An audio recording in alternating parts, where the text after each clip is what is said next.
Hey, what's going on, everybody? Welcome back to Geek-Stew, and today, guys, welcome back to another episode of Horror Stew. That's right.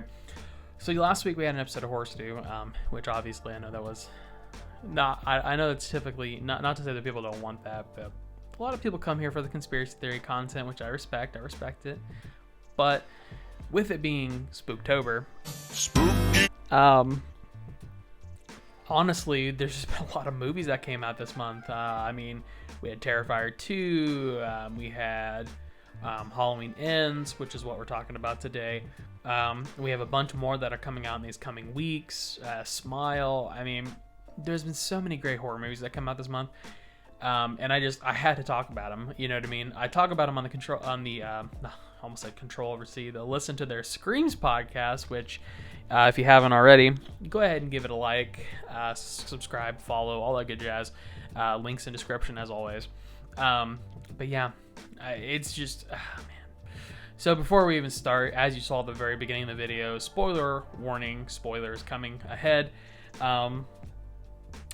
If you haven't seen it, I also have made a Halloween video ranking all the Halloween movies. Halloween Ends, obviously, and I don't think Kills were included. I don't think that Kills was out yet when I made the original movie, and I'm not sure. Obviously, Ends wasn't out because I think I made it last year sometime, but I don't remember when. Go figure. But that being said, really today we're going to do a little bit of a review. I say a little bit of a review. It's going to be a major review. Big time review of the film, obviously synopsis, as well as some final thoughts, with maybe even a little bit of an explanation about the film. I'm not an expert when it comes to this stuff, so I am going to be reaching out to other sources to get some information and perspective as well. And with all that in mind, let's go ahead and get into the video today. Alright, and as always, let's give a quick synopsis of Halloween Ends. 4 years after her last encounter, I'm just kidding, I'm not going to do the William Shatner. 4 years after her last encounter with mass killer Michael Myers, Laurie Strode is living with her granddaughter and trying to finish her memoir. Myers hasn't been seen since, and Laurie finally decides to liberate herself from rage and fear and embrace life. However, when a young man stands accused of murdering a boy that he was babysitting, it ignites a cascade of violence and terror that forces Laurie to confront the evil she can't control. So with the synopsis out of the way, it is important that we talk about the timelines and backstory of the Halloween franchise. Now, Halloween has been subject to some pretty screwy timelines, maybe not as bad as the likes of Texas Chainsaw or Nightmare on Elm Street, but Halloween does have have some of that early 80s, 90s slasher issues where it basically timelines are completely fucked to oblivion. And I only mention this because I want to help you identify where this movie falls on the timeline, because it's important. Also, which timeline, because that's also important. So I am going to be using a wonderful graphic created by Adam Hlavik on Twitter. This is him. I really wanted to use this, and I found it, and I was like, wow, this is really cool. So full credit to Adam. This guy, or I should say they, made an incredible piece. I would call this art, honestly, because it literally lays it out perfectly. So if you haven't seen this before, I'm pretty sure I've seen something similar to it, but with Ends finally coming out, it perfectly encapsulates the timelines. So we're going to talk about it, break it down, and yeah. So to make this as simple as possible, we have 5 timelines. You heard that right. Technically, we have 5 timelines in the Halloween franchise. I would consider 3 of them to be major timelines and 2 of them to be tertiary timelines. Basically, the 2 that are tertiary, in my opinion, would be the Anthology Timeline, right? Which is just Season of the Witch. Season of the Witch was supposed to be basically the start of the anthology series Halloween. Halloween was originally intended by John Carpenter to basically be an anthology. Every movie's different. They all kind of fit together somehow, but they're all different, right? But of course, that didn't happen. So that's all we have right now, Season of the Witch. Then we have the infamous, I would say, Rob Zombie remake timeline, and I'm going to be completely honest with you. Halloween 1 and 2 from 2007 and 2009 respectively were not great movies. I did not care for them in the least. In terms of Michael Myers, it was a good Michael Myers type deal. The guy who played him was honestly pretty cool. Rob Zombie, and if you listen to the Listen to Their Screams podcast, me and Dave actually talk a lot about on our second episode when we reviewed the Munsters movie that he had made. We talked a lot about why Rob Zombie is hit or miss for us. I talked a lot about why I didn't like Devil's Rejects, or I haven't gone out and watched 3 from Hell. So kind of the same thing. I don't care for the Rob Zombie movies. I don't want to talk about it too much, but just for purpose of reference here, I don't like them. Now we get to the good stuff, in my opinion.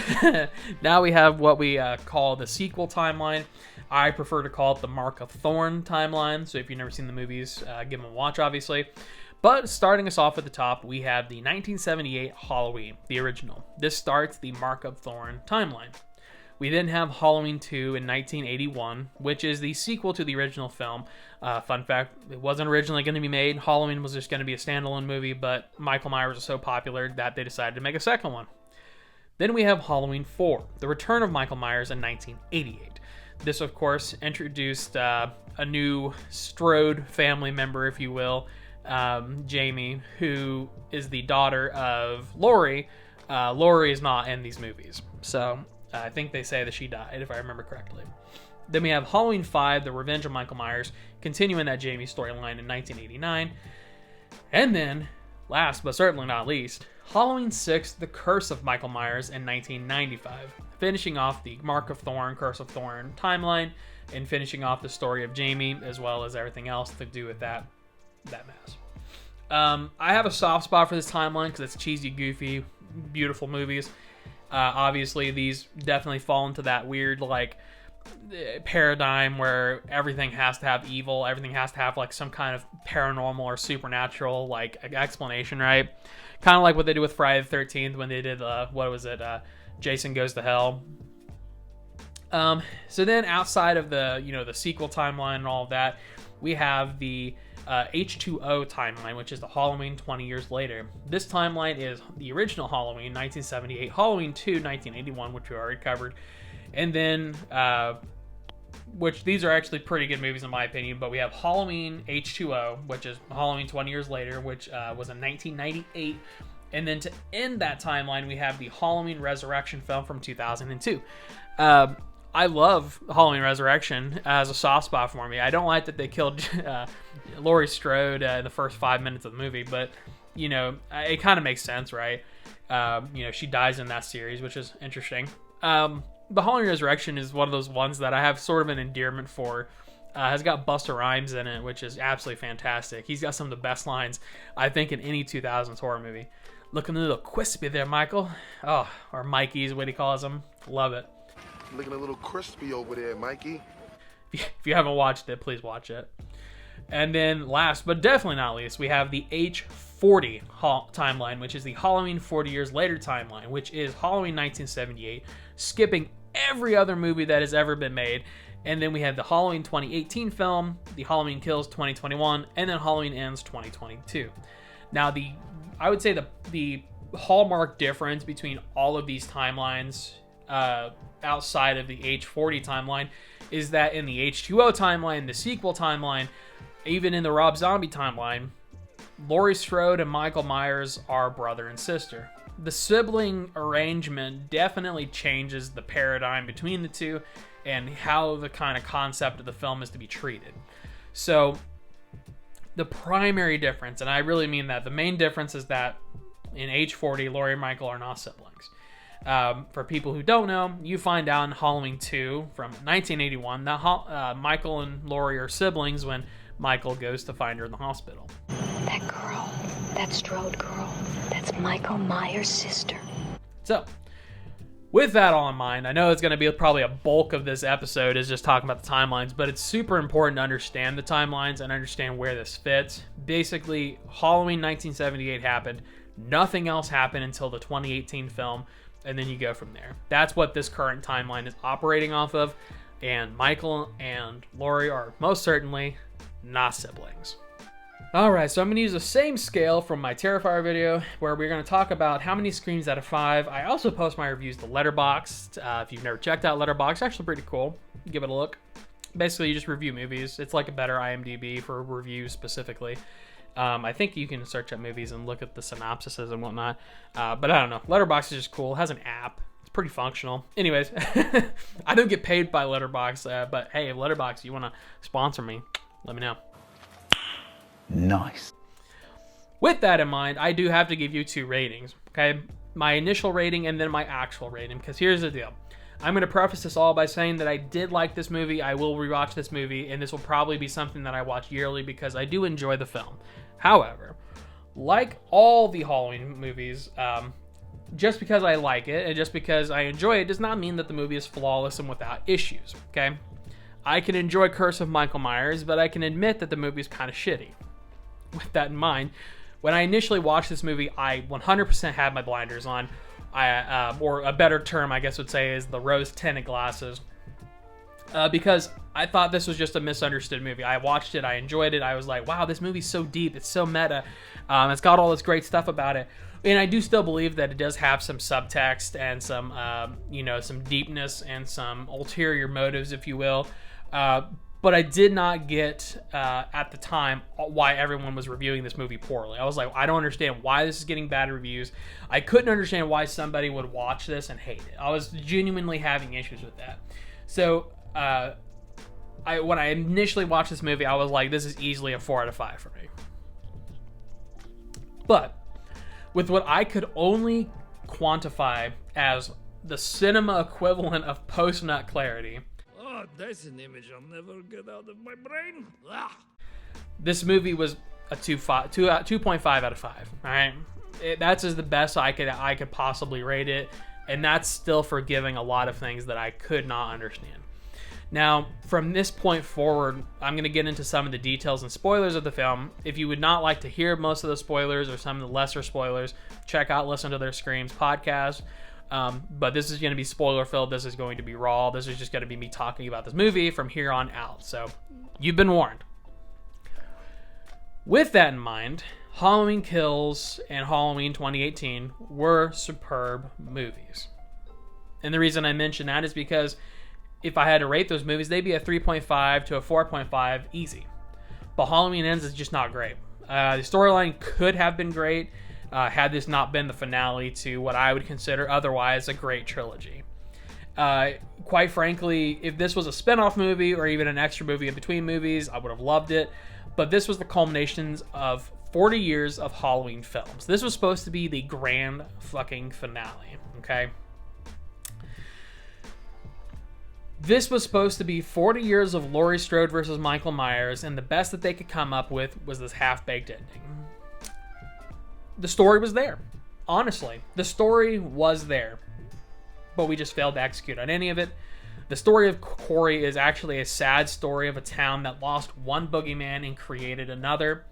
It was an entirely ingenious idea that was unfortunately poorly executed.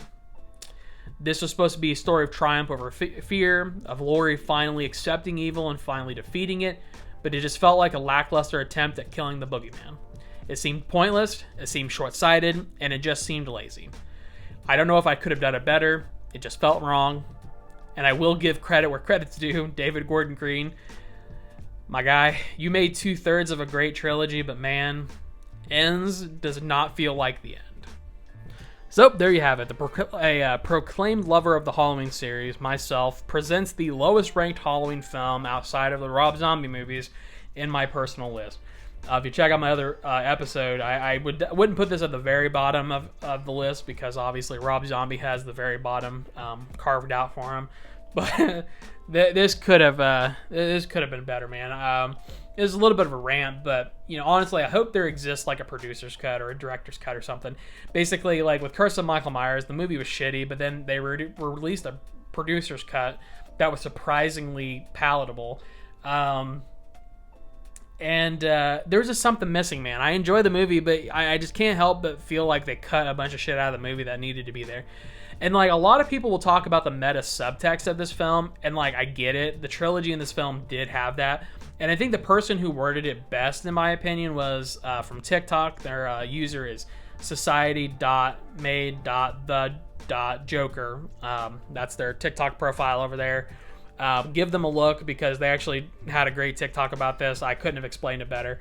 But this basically talks about how Michael is fear and how Ends is about a town succumbing to the fear, and they created a new boogeyman with Corey. And like, it's great subtext. It is there 100%. It makes sense. It's just that they executed in the worst way possible. I think that had they not killed Corey in this movie, because at the end of the film, you have Corey stealing Michael's mask, killing a bunch of people, and his final victim, I would assume, was supposed to be Laurie Strode. Laurie Strode outsmarts him, and rather than just accepting defeat, Corey actually stabs himself in the neck, right? It seemed pointless. Okay, I get why he was doing it, but for the grand scheme of things, it just seemed absolutely unnecessary. And here's the deal. I think that the story would have been better. Again, I think killing Corey defeats the purpose of the trilogy, and I think Laurie being alive at the end also defeats the purpose of the movie. Killing Corey means that Haddonfield does not have to confront their guilt and does not have to come to terms with what they did. In addition, having Laurie being alive and cleaning up their mess also alleviates them of the burden of guilt because they don't have to deal with what they did to Laurie, right? Laurie's alive, so she's fine. So this movie and the whole series has been about, Michael being complete evil, right? Michael and Laurie. Michael was pure evil. Laurie was the unfortunate target of his evil. And this trilogy explains that there was nothing personal, right? Michael is just evil, and he targeted Laurie because she was there. She was a victim of circumstance, not a victim of purpose. And that was the whole idea, right? That he didn't actually care about Laurie. It was just she was there. And I think that the first two movies established that Laurie was a victim in 1978, and she didn't want to be a victim again. And I think that she should have killed Michael, but Corey should have killed her. Because here's the deal. If she had died at the end by Corey's hand after she had killed Michael, it would have solidified that Corey is the embodiment of evil. Not pure evil, but evil that was manifested by a wounded town full of wounded people. It would have also vindicated Laurie in her pursuit of him as evil and the pursuit of Michael. It just felt like we got almost a perfect end to a good series, but we stopped just short of that perfection. I just think that in this situation, you have these great building blocks, and it's almost like you left out the base, right? You left out the support, and it just comes crumbling down because at the end, you have this lackluster ending where Corey's dead, right? He faces no consequences of his actions. He's just dead. You have Michael, who is back in the picture now, fights Laurie, loses, okay? The entire purpose of Halloween has been about evil will always be there. But you killed all of the evil. No more evil exists in this movie because both Michael and the new boogeyman, Corey, are now both dead. Unceremonious, non-prolifically. There's nothing glorious about this ending. Sure, you get to see Michael get thrown into not a wood chipper, but it's like a grinder because, that's what they do to, I guess, serial killers now is they throw them in a fucking grinder at a scrapyard. And it is what it is. I mean, I'm not mad about that. It makes sense. He deserves a gruesome end for how gruesome he was in life. I just think that if you kill both sources of evil and you just leave it on this sort of plain ending, not to say that I want them to make a bunch of sequels, but you don't leave any room for growth. You leave no room for improvement. You leave no room for thought. You give them this very plain, matter-of-fact ending to what I would consider to be one of the most extraordinary slasher series and films of all time. Halloween is probably one of the most prolific movies in the horror genre, and I would say it's a pioneer in the slasher film genre. A lot of the tropes that Halloween invented have been used and reused for decades and will be continued to be used for decades to come, right? So I just felt like in this circumstance, you have this wonderful cinematic moment where you could have executed a beautiful, tragic end to a beautiful, tragic story, but instead you went for the safe route. So anyhow, I'm going to stop ranting because at this juncture, I think I'm either going to piss off a bunch of people or a bunch of people are going to agree with me. So let me know what you think about that in the comments down below. Okay, so now that rant is over, and now we're on to final thoughts. It's a good movie, enlightening journey that I made actually discussing this film, writing down my thoughts, and just piecing things together. Really brought things into perspective for me because, like I said, I had the rose tinting glasses on. I sat down, I'm like, it'd be cool to talk about this movie. Let's talk about this movie. Why not? And then I started talking about the movie to myself, and I'm writing it down, talking to my wife, and it just comes out to, like, okay, I actually didn't like this movie. Like, what was I thinking? It still deserved love. It is a solid horror film, just in general. If you're not super invested into the Halloween franchise, you've not really watched the other movies too much, and you've maybe just kind of peeked in at them occasionally, or maybe you just don't care that much, it's a perfectly fine movie. Nothing wrong with the cinematography, nothing wrong with how the movie was, I guess, from a movie perspective. If you're just looking for a slasher movie, it's a good slasher movie. It was just a poor end to what we consider to be a trilogy. This is the last time we're going to see Laurie Strode on screen as, Jamie Lee Curtis on screen as Laurie Strode. You know what I mean? A role that she's held for 40 years. And yeah, anyways, now it's time for my actual final thoughts, I guess. But yeah, anyhow, so as you guys are watching this, I'm actually going to be traveling to see some family. So my next week's video I'm going to have pre-made. I believe we're doing a conspiracy theory next week, so keep an eye out for that. Normal stuff, man. There's nothing really else to tell you other than to like and subscribe. Follow us on social media if you haven't already. Check out the Listen to Their Screams podcast. You can find us everywhere at Listen to Screams. That's the number 2. If you can't read, Listen to Screams.